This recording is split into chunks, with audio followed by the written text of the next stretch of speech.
तुम्ही लोक म्हणत असाल ही पोरगी का बरं रडते, तर हे कांदे कांदे मला रोज रडवतात, म्हणून मी हे कटर ऑर्डर केलं आहे, जेणेकरून जास्त कांदे चिरायचे असतील तर मला याचा उपयोग होईल म्हणून.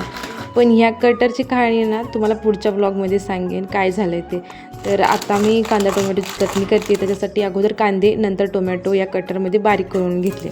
त्याच्यानंतर ना एक भांडं, कढई म्हणू शकता, कढई गरम करायला ठेवली, तेल गरम केलं, त्याच्यामध्ये जिरं मोहरी टाकली, त्याच्यानंतर हा जो बारीक चिरलेला कांदा आहे तो पण टाकून घेतला. त्याच्यानंतर ना कढीपत्ता आपण अख्खी पानं टाकली ना तर तो खायला जात नाही, त्याच्यामुळे कट करून टाकायचं.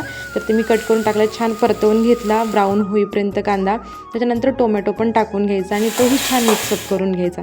त्याच्यानंतर आपल्याला जेवढं लागेल चवीनुसार तेवढं मीठ, तिखट म्हणजे कांदा लसूण मसाला, हळद हे सगळं घातलं आहे आणि छान मिक्सअप करून घ्यायचं. त्याच्यानंतर हिरवीगार कोथिंबीर भुरभुरायची, जेणेकरून या कांदा टोमॅटोच्या भाजीला उत्तम टेस्ट येईल त्याचसाठी. तर हेही छान मिक्स करून घ्यायचं. टोमॅटोला छान पाणी सुटायला लागतं, मग आपण झाकण ठेवून मंद आचेवरती 5 मिनटं ही कांदा टोमॅटोची भाजी शिजवून घ्यायची. आणि इथं आपली भाजी रेडी आहे. जगात सगळ्यात भारी आणि सोपी आणि साधी भाजी आहे ही. भाकरीसोबत, चपातीसोबत, भातासोबत, कशासोबत पण खाऊ शकता, एक नंबर लागते. नक्की ट्राय करून बघा.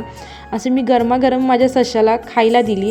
याच्यासोबत साहेब पण खातील म्हणून मी हे खायला दिलं होतं. सशाला हे बघून ना त्याला भाजी भाकरी नाही तर मँगो खायचा होता, पण त्याला नंतर दिल्यानंतर ह्याची टेस्ट ना म्हणजे भाजीची खूप जास्त आवडली. ती तुम्ही पुढे बघा. कसं आहे छान आहे.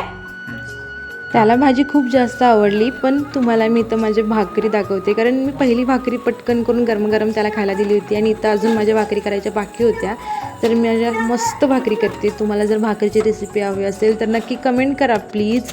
आणि पुढं जाऊन मी आंघोळी केली मस्त आणि मी पण भाकरी खायला घेतली. आता केलेली टोमॅटोची चटणी आत्ताच खाल्ली आहे आणि एवढी टेस्टी झाली आहे ना, आबीला पण ती खूप आवडली. मगाशी तर खाल्लं होते माझ्यासोबत. टाकी कसं आहे सांगा जरा, कसं आहे?